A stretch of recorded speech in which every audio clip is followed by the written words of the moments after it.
At the dawn of cinematography, films were nothing but a mere newsreel. However, this was more than enough for inexperienced viewers. The moving picture itself was so overwhelming to them that many ran out of the hall. They ran out in panic, frightened by the train rushing towards them. Now, in order to lure the audience into the cinema, something more interesting was required. In this episode of How It Was, we recall Georges Méliès, the man who turned cinema from boring newsreels into real magic. You will learn how the son of a wealthy manufacturer traded a successful business for an illusory career in every sense. Why the Lumiere brothers refused to sell their invention to Méliès, and how the director surprised King Edward VII. You will learn which genres, techniques and special effects, the ones we can't imagine the cinema today without, Méliès invented, how he first sent viewers to the moon, and why the former main man in the world's cinema had to sell toys at the train station. Marie-Georges Jean Méliès, such as his full name, was born on December 8, 1861 in Paris, into a family whose interests were far from the art. His father owned a successful factory for the production of model shoes. His father and his elder brothers wanted Georges to join the family business. That is why, after graduating from the prestigious Paris Lyceum, he was sent to London to learn English and acquire some business experience. However, Georges himself was much more attracted by illusion theatres, where he spent most of his time. His parents did not give up trying to guide their son on the true path. At his insistence, Georges, returning to Paris, got a job at the family factory and started to work there as a mechanical engineer. But the young man was still not interested in the footwear industry. In his free time, he took lessons from the famous illusionists, and later he himself began to perform. When the senior Méliès retired in 1888, Georges sold his share of the family business to his brothers with a clear conscience and forgot about it forever. With the money from the sale, Méliès bought his favourite theatre of illusions called Robert Houdin and finally immersed and plunged himself into his hobby. For his theatre, he himself wrote the scripts for his performances, directed them, invented scenery, special effects and technical solutions for their implementation on stage. That's where the engineering experience acquired at his father's factory came in handy. For example, he used a magic lantern to project light effects into the auditorium so that the illusion of rain or snow arose. Méliès became so famous in his field that in 1895, the French Society of Illusionists elected him its president. But very soon, the theatre will recede into the background for him. A new hobby will completely capture Méliès. In December 1895, Méliès received an invitation. In the Grand Café on the boulevard of Capuchin, certain Lumiere brothers were going to demonstrate the device they had recently invented. That is how, on December 28, 1895, Méliès happened to watch the world's first commercial film screening. Méliès was shocked. He immediately appreciated the prospects of the new genre.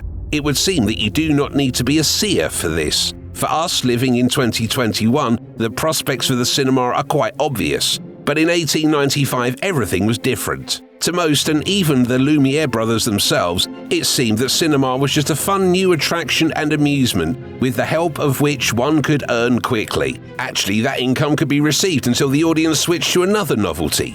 Therefore, when immediately after the performance, Méliès asked the brothers to sell him a film camera, they refused. The Lumieres wanted to maintain a monopoly. They did not need any competitors. The Lumiere brothers understood it only in 1898 in particular, realizing that the monopoly on film production had been lost long ago. But then they began to offer their devices to any person who might be interested in them. By that time, their competitors had long been selling their own equipment, and the Lumieres never became market leaders. Georges Méliès was not stopped by the refusal. A few weeks later, he bought a similar device from the English inventor William Poole, improved it himself, and in the spring of 1896, began to include in the program of his theatre some film screenings. At first, he simply copied what the Lumiere brothers did, filmed a simple newsreel, the one far from being elaborated or sophisticated. But all that was changed by a happy coincidence, or rather even by mistake. Once Méliès was shooting a newsreel on a Parisian street. Nothing unusual, passers-by, children, omnibuses. At some point, the film strip got stuck. Actually, such things happened constantly with the cameras of that time. Méliès released a film strip and continued filming. And when at home he examined the film strip, which he believed to be spoiled, he saw the very magic. Because of the failure, a group of men on that film strip unexpectedly turned into a flock of women, and the omnibus into a funeral hearse. Méliès realized that he had hit the gold mine. 2 days later, I was filming the first transformations of men into women and some sudden disappearances which were a huge success, he recalled. Over the next few years, he used many techniques without which all further cinematography would be impossible. Stills, fast and slow motion, blackout, dissolve, and many others. Méliès especially loved the double and multiple exposures. He drove through the negative through the camera several times, each time covering different parts of the frame. This allowed the actors to play with themselves. Méliès used this special effect to maximum. In one of his films, the magician removes his own head from his shoulders and puts it on the table, and so he did 3 times in a row, as if he had 3 heads.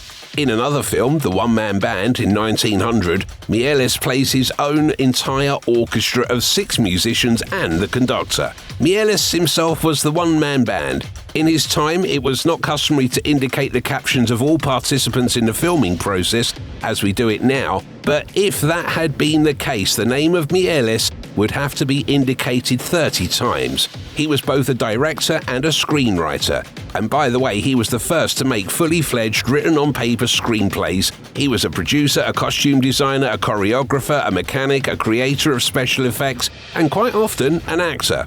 Méliès invented not only techniques and special effects, but also the very film genres, without which we cannot imagine the cinema of today. And now welcome them. Here they are. Number 1, the first horror movie. Filmed in 1896, The Haunted Castle is called by many film historians the first full-fledged horror film. In the 3-minute film, don't laugh, it was a pretty big deal at the time, viewers are shown the devil who settled in the castle and began to terrorize 2 gentlemen. Already in that film, Méliès makes extensive use of special effects, objects, and people appearing and disappearing every now and then. Number 2, the first fantasy film. Méliès' most famous film, A Trip to the Moon, based on the works of Jules Verne and Herbert Wells, was filmed in 1902. It is the first science fiction film in the history of cinema.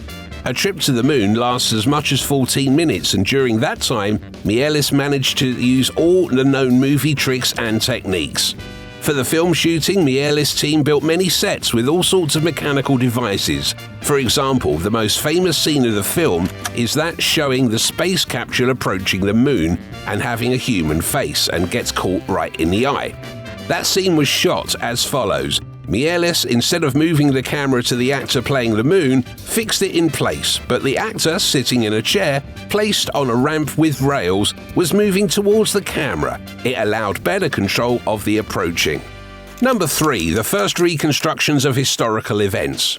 While competitors filmed newsreels of important events, Méliès went even further. He was making pseudo-documentaries in which he reconstructed the events in front of the camera, starting from the eruption of a volcano in Martinique in 1902, which killed nearly 30,000 people, to the work of divers in the Havana American battleship Maine, sunk under mysterious circumstances in 1898.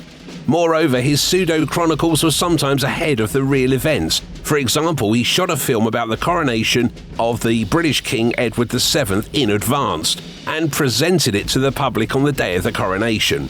It is said that King Edward VII himself was fascinated by this pseudo-documentary film. Although Méliès tried to make such films as authentic as possible, he never hid the fact that they were just reconstructions, but the public was so inexperienced that they often took them for granted. All the above-mentioned miracles were created by Méliès' own film studio, which was also, by the way, the first in the world. In 1897, he built a pavilion with glass walls and a greenhouse-like ceiling, according to his own project in his villa in Montreux. The studio was equipped with the most modern equipment at that time. It had workshops for decorations and costume warehouses. 24 workers hired for that particular purpose were hand-painting the film strips. Already in those years, Méliès tried to make colour films. It was incredibly expensive and time-consuming. Each scene on each copy had to be painted by hand, and as a result, colour film cost almost twice as much as the black and white one. But Méliès did not skimp. He could afford it. His Star Film studio released up to 90 films a year. Just imagine, more than one film a week, and they were a resounding success with the public. We will not exaggerate if we say that at the turn of the century, Méliès was the main man in the film world. It would seem that nothing could go wrong. Could it? Career sunset. Méliès was ruined by exactly what made him famous. He considered cinema a continuation of the theatre. At first, his love of theatricality favourably distinguished him from competitors who shot boring newsreels, but soon that love began to limit him. Perceiving cinema as a theatre, Méliès did not recognise and ignored many new techniques. For example, he almost did not use the close-up, which competitors had been using in cinema since 1901, because the theatrical spectator during the performance will not approach the stage to get a better look at the actor's face. He rarely did full-length filming, while other directors have long been filming outside the studio. Innovative directors used a mobile camera, but Méliès did not. After all, he argued, in the theatre a person watches a play from one and the same point. Méliès did not keep up with the economic changes in the market. At a time when film production was gaining industrial scale, he refused to open a joint stock company and attract foreign capital, continuing to shoot with his own money. Méliès' sunset was almost as rapid as his takeoff. He was still releasing his extravaganza films, but the audience was already tired of them. The audience wanted more realistic films. To find money to shoot new paintings, he made a bad deal, but new projects failed time and time again. The deal was broken, and Méliès lost the rights to the studio and even his own house. After the outbreak of World War I, his theatre closed too. Later, when the theatre was demolished and all former business partners were able to take over Montreux studio, Méliès furiously burned all the negatives of his films stored there. He gave up cinema and with the remaining money in the 1920s, opened a kiosk with children's toys and sweets at Montparnasse train station. Méliès' name was long forgotten. It was not until late in the 1920s that the film community remembered him. Méliès was awarded the Légion of Honor, and he started to receive a small pension. In 1938, 78-year-old Méliès died of cancer in a boarding house for elderly filmmakers. To date, most of Méliès' films are irretrievably lost. In those days, few people thought about preserving films. No one considered cinema being an art for the centuries. Millions of meters of film strips were destroyed or sold to antiques at the cost of the silver they contained. Natural causes also played a role. The film strips were torn, got moldy, or were burned. This is exactly what happened with most of Méliès' tapes. That's why today no one even knows exactly how many films Méliès has shot and made during his career. Different film historians call very different numbers, varying from 500 to 1,000. Unfortunately, only about 200 of them have survived. Did you like this video? Then tell your friends about it. Subscribe to our channel. There's lots of exciting content waiting for you.